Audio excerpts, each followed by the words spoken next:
Like, he just got manhandled.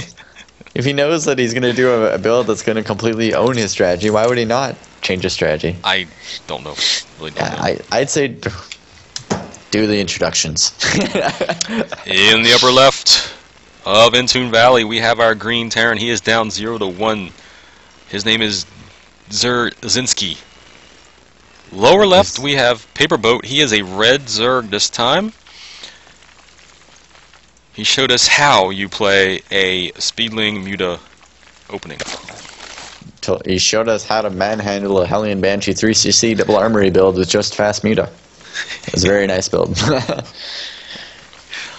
And he had roaches, by the way. He had well, roaches, that was a follow-up, because he was like, oh, mutas. You're making Thors. I'll make roaches and kill you because I have 35 more workers than you.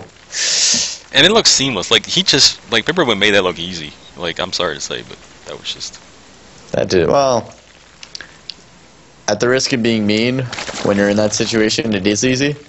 But there was a lot of small things which he did which were very, very good. Like, he spread creep, he defended the Hellions very seamlessly. He looked like he was never in trouble. He played it was quite low econ, very fast Muta style, but it was very good, and he executed it very well. I'm scared of it. Like, I wouldn't want to meet that in a back alley somewhere. You know, it's just how it is. Alright, Paperboat is going to scout cross position first. His Overlord will scout the ramp first.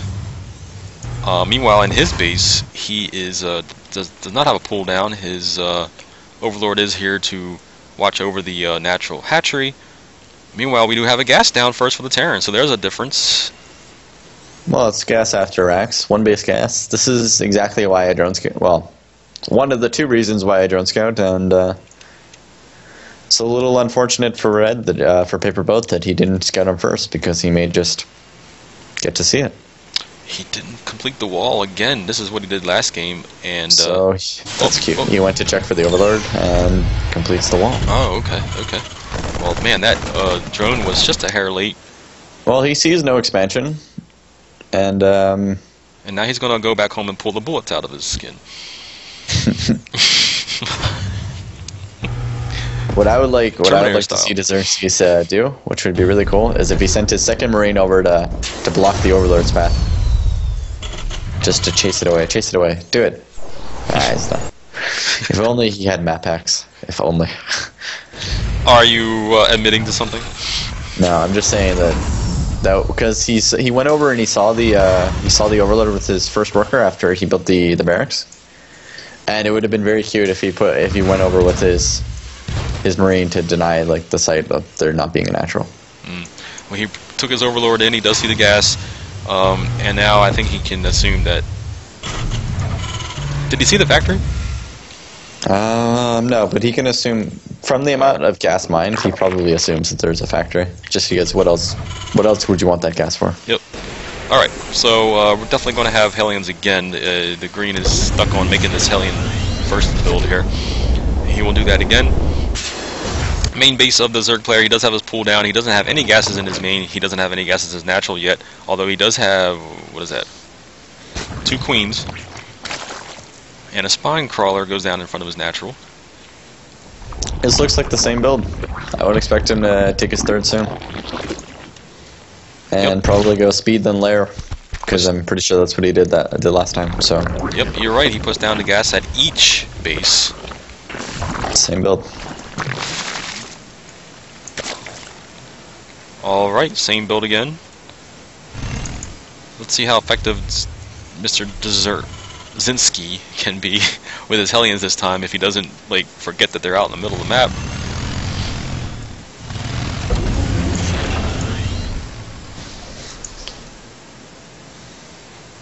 Alright, here we go. 4 Hellions on their way. Oh, interesting. He goes layer first.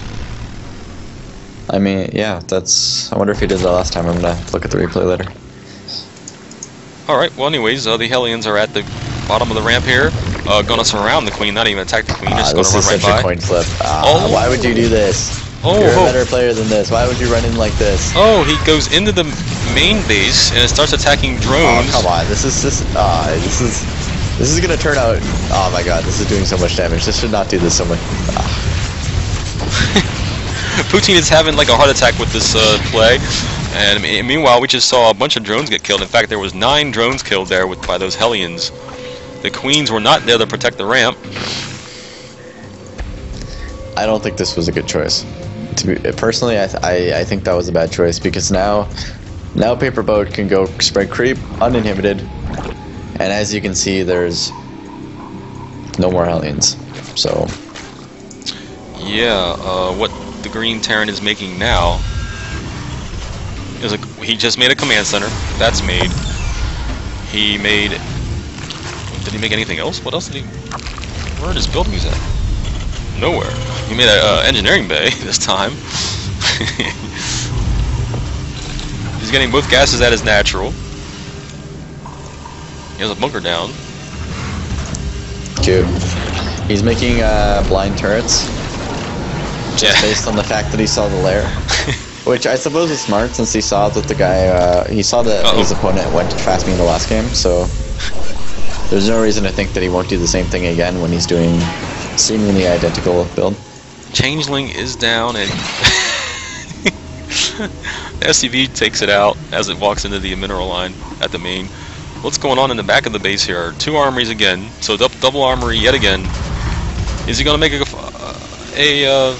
starport?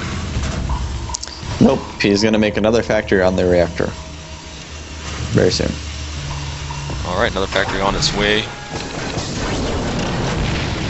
And this time, instead of having Banshees out, he's going to have tanks out.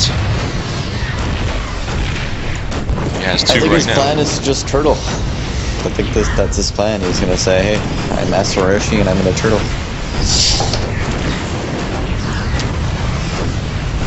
I bet you if Master Roshi played StarCraft, he'd play just like Dzerzshinsky.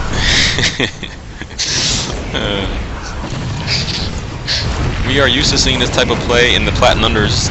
A lot of the Terrans turtled up in Platinum Unders. The I don't know if you remember the oh man, I'm forgetting their names now. BM Terrans, the Leon DeGrelles, the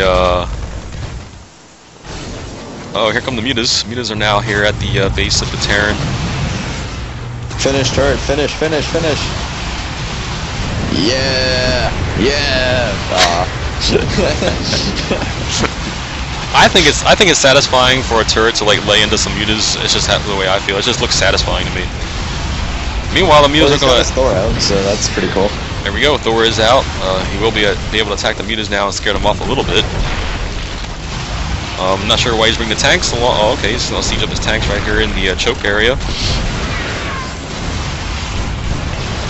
Fast meat is just so hard to deal with for mech.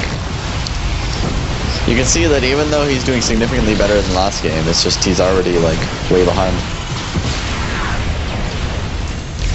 He kept those Mutas there just because he could pick off another supply depot. I don't know about that. Well, supply depots and workers, and also it delayed the command center a little bit more. Anyway, he doesn't really need Mita.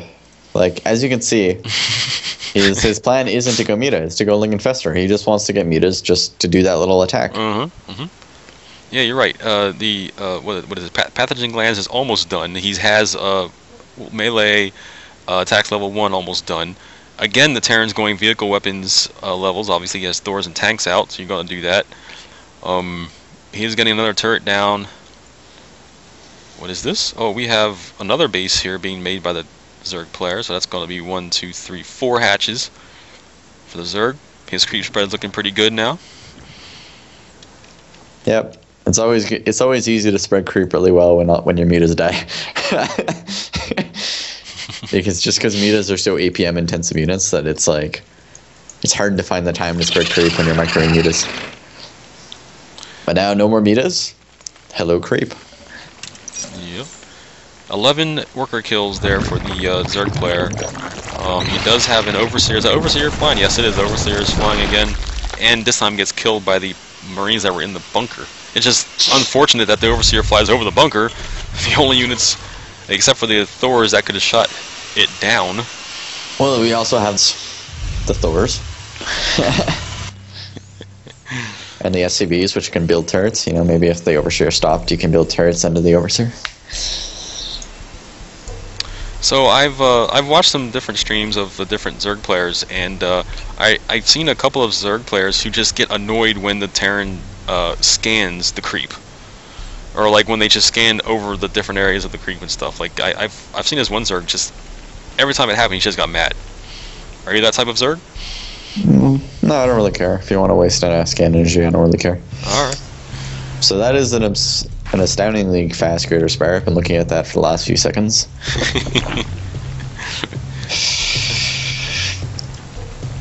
Oh, this is kind of unfortunate. I'm not gonna lie. Macro Hatch going at the main also. He does have his hive down, which, by the way, leads into that Greater Spire and or a Ultralisk Cavern. So tier 3 unit's going to be out in a little bit. Where did the Spire go down? Does it go down at the natural, or where did that go down? It's at the natural, yeah. This is a clinic on how to abuse mech. Open with a few mutalisks and then go fast Greater Spire. Oh, look at that. Look at that. 5 starports coming up. This will be interesting. He's macroing up as fast as he can too. Paperboat at 163. It's funny, the Brood Zergling is slightly misplaced. Oh no, it's not. For a second I thought it was going to be able to land next to the Brood Zergling. Well, it still is. He actually lands it there, even though he didn't need to. Hopefully he'll pick that back. Oh, okay, he's going to do double. Is this double? PFs everywhere. Oh my goodness. Okay. Planetary fortresses coming out. Yeah, this is him basically saying, okay, well, I can't kill you, but I'm going to make it so you can't kill me. Right. Alright, so, Broodlords are now flying northbound. Nothing is here with them, though. We don't have... Okay, here we go. The Zerglings are coming up. Here come the Infestors. This creep spread is at the Terran's front door. That is not enough Corruptors. And he doesn't have any air upgrades. Wow, this is actually not... This is actually pretty good for Dzerzshinsky. The Zerg didn't get any air upgrades, and... Alright, so here's the situation. We have a lot of Thors, we have a couple of Vikings in the air, but these Broodlords are basically naked. I mean, we just have, what, 5 Infestors. Oh, look at this. Hello. Neural Parasite. Neural Parasite. Zerglings come to try to surround the Thors, and don't. Well, the problem with Zerglings is these Thors have 3 armor, and they have blue flame Hellion support, so, you know, Zerglings don't do too much. Yeah, more Corruptors did arrive on the scene. They're trying to offer support. They're going to stick around and take out a Viking for the price of about 3 or 4 Corruptors. Repair the PF! Repair the PF! Yeah. Oh, that was a clutch save. Did you see that? It was down to 1 HP. No, I did not see that. You see that PF that's burning? Oh, I see it, yes, it was literally at like 1 HP. It was at 1 and he started repairing. Oh man, wow. Alright, so he saves the planetary fortress. The creep is here, saying hello. He does take out the creep tumors. And now we have... Okay, Paperboat is making a big mistake. He's making roaches. Why would you do that? Why would you do that? Just make... You have more gas. Just make more Broodlords and Corruptors. This was a big mistake. You never want to like make mass roach against the Terran who's meching and turtling like this. Yeah, because tanks do extra damage to roaches, don't they? Yeah, and Thors do pretty well against roaches, and it's just good times. Yeah, I think the well, I mean, we've seen Zergs play it enough now, and you know, you play Zerg obviously. You want something there to support the roach, or at least you want something to attack and then let the roaches clean up, or something. Well, you know, in that order. The problem is mech is so expensive that once you have like 130 supply mech army, that's a more valuable army than a 200 supply roach army, and because it's a more valuable army, it's going to win that fight. Also, I think our Zerg player has too many workers. He has 82. So that's like 20. That means that our Terran player, if they're both at the same supply, which they are, will have 20 supply more army. Right. Yeah, in fact, the Terran does have 118 army supply, whereas Zerg has 92. So actually, the Terran has a bigger. Do you see army. that? There's 3 mutalists from the beginning of the game that are still in patrol Yeah, on yeah. the right side of the map. Yep, I see it. Yep, they're actually just patrolling this side of the map to see if the Terran moves anywhere. That's what they're doing. It's like this moving center tower is what they're doing. Is what they're being. Yep. Whereas the Terran has 2 of them up and can definitely see where the Zerg is. Zerg is going to plant itself right at the edge of the one sensor tower's range, and now cross over.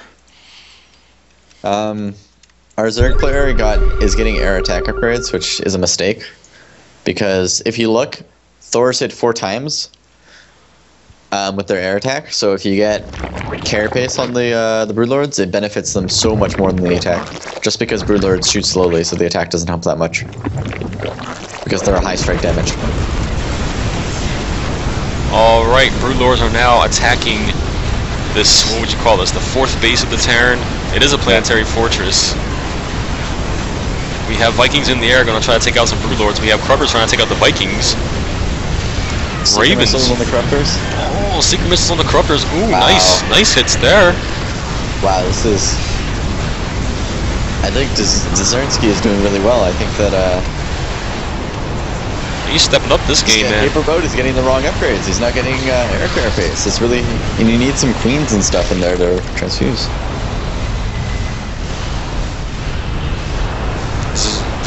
Dzerzshinsky is stepping it up this game, I gotta say. These roaches at this 5th base are dead. I love this. PFs everywhere. Mass PFs. Look at the Ravens. Hello, Ravens. We have 8 plus 3 is 11 Ravens all stacked here. Raven Thor. Yeah. Raven Thor Viking. Unbeatable composition. GG. Alright, here we go. Another engagement. Paperboat wants to push the issue here. I don't think I like this engagement, though. Look at these Vikings just doing work. Look at this. Paperboat is down to 120, 130 supply. He's remaxing, but look at that. 5k minerals, no gas. He has no gas. He needs more gas. He needs a lot more gas.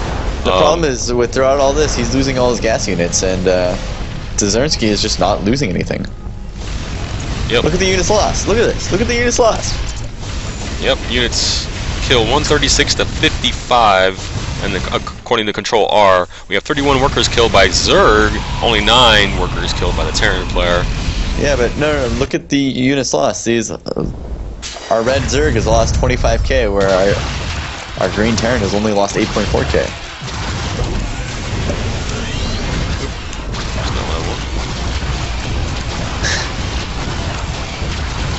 Oh, it's L. L is units lost. Okay, yes, you're right. 25k to 8k. Oh my goodness. And look at the army value. Dzerzshinsky's army is so expensive. He's already got 11.5k, and he's only at 164 supply.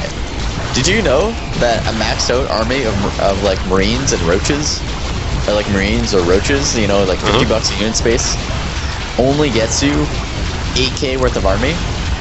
He has 36 supply free, and he has 11.5k. Where maxing out on Roaches only gets you an 8k army. That is ridiculous. Ridiculous. Alright, this command center is being bombarded by these 3 mutas. It is going to go down unless these SCVs can repair it. Yep, there we go, we have repair. They've been waiting. Yeah. Fear the 3 mutalist kid squad. Uh-oh, we have a vigilante squad of tanks on the right-hand side of the map. They're going to poke into this, what do you want to call this? Yeah. The 5th or 6th base of the Zerg player over here, where the Zerg is trying to expand. Of the Zerg player. Yeah. Just the entire expansion of the Zerg players, making a whole new other base. Just like A-moving them. Yeah. He doesn't even care. He doesn't want these tanks. He just wants more Thors and Ravens. Are these 2 tanks? Look at the kills on these tanks. 1924. What in the world? Are these tanks gonna get a command center? This is ridiculous. You mean a hatchery? So okay. Over here we have the Zerg pushing with his forest of spores and spines. Corruptors are not doing anything. What are the Corruptors doing? Hello, Corruptors. I don't know if he thinks he's gonna kill this PF, but I don't think it's gonna happen. All right, Ravens are starting to split here. There's we have PD. What do you call them? Defense. Point defense drones. Point defense drones. There you go. PDT and PDD. They're taking out the shots that the Corruptors are going to start taking out, and they're taking out Spore Crawler shots also.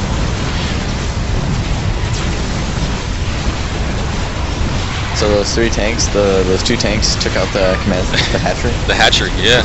Unbelievable, isn't it? Oh.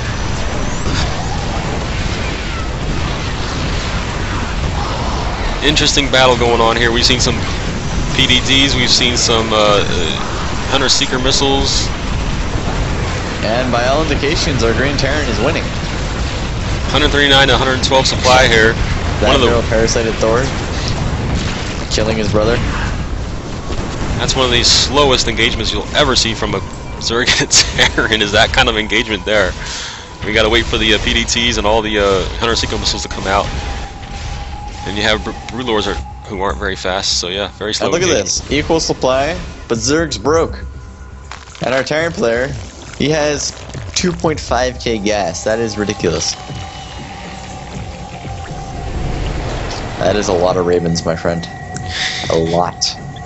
Holy crap. Do you guys see what I see?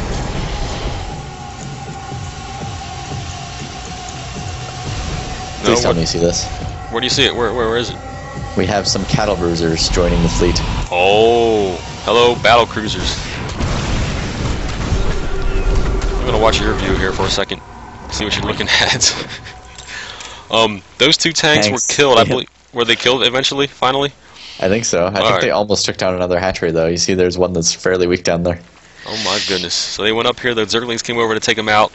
Those tanks are going to be named in the Terran Hall of Fame.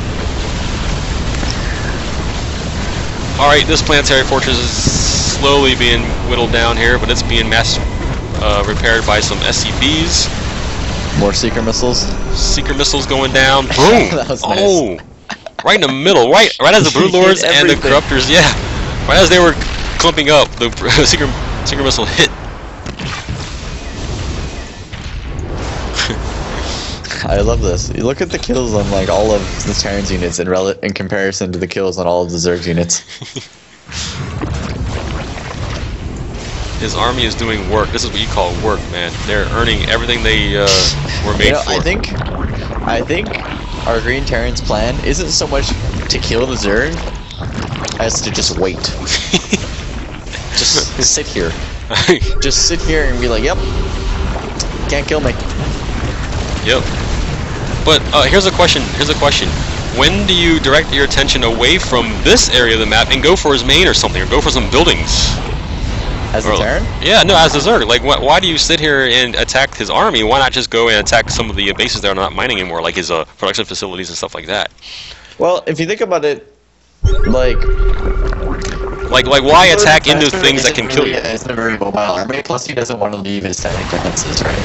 Whoa. And if the Terran ever sees that he's like, all right, hold on. Leading his static defenses or moving them, then he can move in and gain a favorable advantage. You know. You went Optimus Prime there for a second, but should be good. All right. Basically, you see how he has this forest of spores? Yeah. He doesn't want to fight without them, and he doesn't want to move them. Otherwise, the Terran can attack him. Alright, so he's guarding this attack pathway is what he's doing, basically. Yeah, basically they're both waiting and trying to get the ultimate army, but unfortunately I think the ultimate army for the Zerg is significantly worse than the ultimate army for the Terran. Like, it would make sense to me, like if, I don't know, I'm talking third person, I know it's easier when you look at the map and see what's going on, but if he just sends like 2 infestors, burrowed infestors, couple of Zerglings, and it's just attack over here, you know, at the main base or at the natural zone. Where are you looking? Like, if he would attack right in this area here, like right in front of the natural, right in front. There's a turret, and there's like, look at my vision. There's a bunker, I know, but like, I don't know, like look at my vision. He'd have to go past here where there's the PF and the turrets, or you'd have to go everywhere else. There's PFs and turrets everywhere. That's like the point. Okay, so anyways, we're going to have another battle. Seeker missiles are going down. They hit their targets. Ooh, that Raven gets killed. He has a ton of Ravens here, though. That is so many Ravens. A lot of Infestors on the ground also for the Zerg player. He does have Broodlings in the air, and Corruptors are here also. But his Zerglings, are the Zerglings over here? No, they're not. They need to be over here. That is a good fungal. Oh, did he get the fungal off? Oh, and he did it again. And again. Alright, give him the Hunter Seeker Missile right in the middle of the Infestors. We need those Ravens. Oh, missile down all the Infestors. 3 Infestors go down to 1 Hunter Missile. Or Seeker Missile. Missile Seeker, whatever you want to call it. Hunter Seeker Missiles. Yeah. Oh, fun fact. Neuroparasite on the Thors. The Vikings are doing work on these Broodlords, and this Zerg army just disintegrated right before our eyes. Where's this Seeker Missile going? Going to hit the burrowed Infestors, and boom! 3 of them go down. He has 1 Infestor left with that group. Run away, Spore Crawlers, run! Spores. Save yourselves. Unplant themselves and start running. He wants to save his Spore Crawlers. Man, if he would have lured that Terran air over them Spore Crawlers a little bit more, that would have been a little better. But the Terran's smarter than that. He's not going to go over the Spore Crawlers. What the Zerg should be doing right now is taking the center bases. Because you'll notice that this entire time he had complete map control. So what he should have done is taken the 2 bases that are guarded by rocks and just continued holding that position. If he could get the gas from there, then he'd be able to, well, I don't know, have a lot more money. Okay, this is the longest match I've seen on Entombed Valley in a long time. In fact, I don't think I ever remember a match going this long on Entombed Valley. They totally just split the map right in half. Each of these players has... look at the bottom middle base for the Zerg. Look how much minerals are left in this base. Where's the mining at? He took all the gas out, or did he? Yeah, he mined all the gas, and he was like, alright, we don't need this base anymore. But anyways, the 2 middle bases, like, they're not even taking, like, I mean, there's creep there and everything. The Zerg can definitely take these, but as far as that, I mean, you know, as whatever that means, these 2 have split the map in half, otherwise. And I can't talk to them, so. Alright, so the Terran army is just waiting. They're taking a smoke break. Zerg army is just waiting. They're taking a... Yeah, I think he never wants to push. I think he just wants to wait. He's trying to starve out the Zerg. Well, mission accomplished. Yep. Zerg has 400 minerals and starved on gas. Cannot make much at all. In fact, he can't even max, I don't think, right now. Terran's making more command centers. Terran's gonna starve out here soon too. I mean, you know, don't discount that. But look at his bank, 6,500 minerals. Here we go. Terran is like, okay, I'm on your creep. Corruptors come in. Point defense drones doing their work. Look at the point defense drones. I love that. And that's it. The Zerg army has ceased to exist. And Paperboat says GG.